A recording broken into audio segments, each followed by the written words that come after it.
이 투기과열지구로 지정되면서 집값이 계속 오르고 전세값도 계속 오르고 네네. 또 이 수용성이란 말이 생겼습니다. 수원, 네. 또 용인, 또 뭐 성남 네네. 이렇게 수도권 지역으로 이제 퍼져 나갔잖아요. 네네. 이 흐름 언제까지 이어나갈지 한번 예측할 수 있을까요? 저희가 이제 아파트 가격이 오르려면 크게는 한 세 가지 정도로 보시면 맞을 것 같아요. 네네. 첫 번째는 수요층들이 계속 수요의 시장으로 들어와주는 대기 수요층들이 많아야 되고요. 그 다음에 어떤 자금의 유동성이 좀 편해야 되고요. 그렇죠. 은행이 대출이 잘 일어난다든가 네, 그럼요. 돈이 잘 돌고 있을 네, 이런 대출이 잘 상황. 돼야죠. 그 다음에 이제 세 번째로는 이제 공급이겠죠. 그렇죠. 공급이 좀 더디다든가, 생각 외로 수요 대비 공급이 좀 네네. 부족하다든가, 이 세 가지 요건, 그리고 또 여기서 조금 더 추가를 하자면, 앞으로 좀 더 오를 수 있다는 기대, 네. 심리가 좀 있는 부분. 네네네. 그 다음에 내수 시장 경기 자체가 미래로 봤을 때 굉장히 좋겠다라는 이런 네. 구조. 그래서 작게는 직접적으로는 한 세 가지 볼 수 있을 것 같고요. 네. 크게 봤을 때는 한 5가지 요건을 좀 볼 수 있을 것 같습니다. 네네네. 그런데 지금 대한민국뿐만 아니라 전 세계적으로 봤을 때 지금 수요 자체가 좀 불확실해지죠. 첫 번째로는 경기가 굉장히 안 좋은 상태로 가고 있고요. 그렇죠.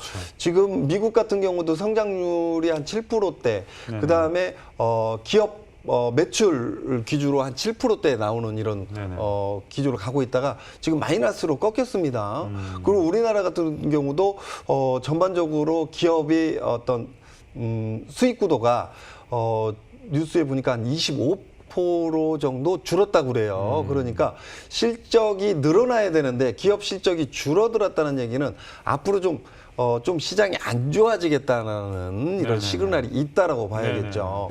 거기다가 또 한 가지는 우리나라 같은 경우는 지금 조세 법안이 국회를 통과하면서 지금 취득세, 보유세, 양도세라는 부분에 부담감이 좀 있다라고 볼 수 있기 때문에 다주택자들이 혹은 투자자들이 받을 수 있는 근간이 좀 약해져 버렸다 이렇게 볼 수 있겠죠.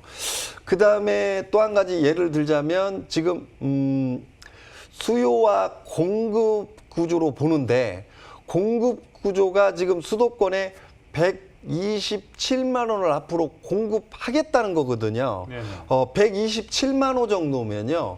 3인 가족 구조의 거주 요건으로 잡았을 경우에 400만 명 이상의 인구가 들어올 수 있는 이런 구조를 갖고 있습니다. 네네네. 그러니까 127만 호가 공급되면 네. 부산광역시 인구보다도 더 큰 인구가 들어갈 수 있는 집이 공급된다는 얘기거든요. 네네네. 그것도 지금 수도권의 80%가 공급되는, 지금 수도권에 공급되는 시장이 127만 호 계획을 발표했기 때문에 공급이 굉장히 많이 늘어나는 이런 구조로 가고 있다 이렇게 보여지기 때문에 꼭 특정 지역 수원에 혹은 핀색 정책, 그래서 투기 지역, 투기 과열 지역, 투기 조정 지역이 지정되면서 풍선 효과가 나면서 시장 자체가 과열됐던 시장이 지금 급 냉동되고 있다 이렇게 보여집니다.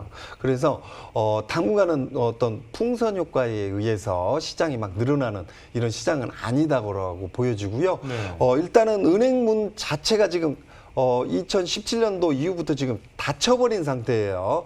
다만 지금 우리가 기대할 수 있는 거는 정부에서 부양책을 쓰면서 내수시장 침체를 반등시키기 위해서 아니면 유지시키기 위해서 막대한 자금들을 지금 풀고 있다.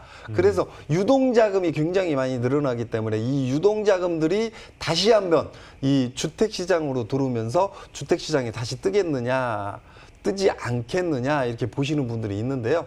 일단은 유동자금이 움직였을 때 어떤 그 자금의 효과, 즉 미래 가치가 올라가면서 부동산 가격 상승이 예상됐을 때에는 네. 들어올 수 있겠죠. 하지만 지금 아까 말씀드렸듯이 갖고 있음에 의해서 집값이 올라가는 거에 대한 어떤 투자 메리트가 떨어져 버렸죠. 세금이라는 부분이 그렇죠. 돌출되면서 네네. 그래서 세금이 올라가면 올라갈수록 세금을 많이 내야 되는 이런 구조로 바뀌어버렸기 때문에 주택시장만큼은 네네. 그래서 주택시장만큼은 좀 당분간은 좀 조정받는 타이밍이 있다 이렇게 보여지고요. 네. 물론 이제 대한민국 전체적으로 다 조정받느냐 이건 아니라고 봐요. 네네네. 예를 들자면 삼성의 주식이 뛴다고 해서 나머지 주식까지 다 뛰는 시장은 또 아니라고 보여지고요. 네. 삼성 주식이 굉장히 비싸고 다른 주식은 굉장히 싸니 다른 주식도 똑같이 삼성 주식과 같이 맞춰줘야 되느냐? 아니지 않습니까? 네네. 시장 원리대로 보면. 그래서 서울의 주택시장은 워낙 공급량이 좀 부족한 시장이고요. 또 다주택자라면 놓고 가는 시장이 맞겠지만 무주택자라면 지금 어떤 유동자금이 굉장히 많기 때문에 네. 확실한 투자처로 똘똘한 채 한 채를 구입한다면 서울시장에 들어올 수밖에 없는 시장이라고 보여지기 때문에 그렇죠. 당분간은 서울시장은 좀 유지가 될 거라고 보여지고요. 네. 서울이 뛰기 때문에 그 지역에 그 외곽의 주변. 어떤 풍선 효과에 의해서 네. 또 뜨는 시장은 아니라고 보여지는 게 아. 왜냐하면 이제 다주택자들이 놓고 가는 시장들이 좀 있거든요. 그래서 서울시장 같은 경우는 더욱더 지키려고 할 것이고요. 네. 지방권에서 다주택자 같은 경우는 수도권의 다주택자 같은 경우는 네. 오히려 수도권에 있는 다주택을 정리하고 확실한 똘똘한 서울의 주거시장으로 들어진다 이렇게 보여지고요.